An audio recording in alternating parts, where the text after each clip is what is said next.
In front of me is iPad mini, and today I would like to show you how you can manage apps permissions.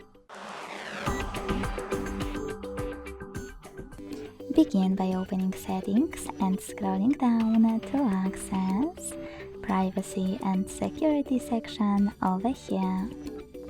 Then you can select one of those apps or one of those options like Location Services and click on an app over here.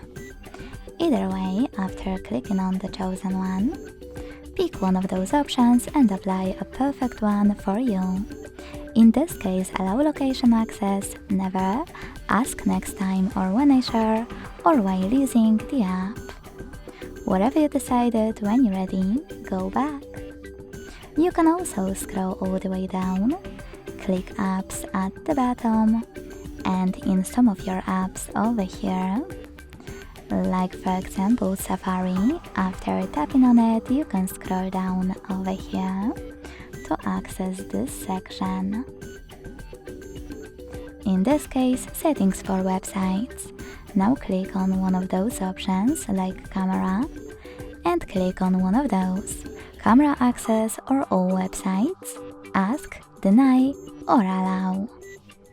Then go back. Thanks so much for watching. If you enjoyed this video, leave a like, comment and subscribe. Bye!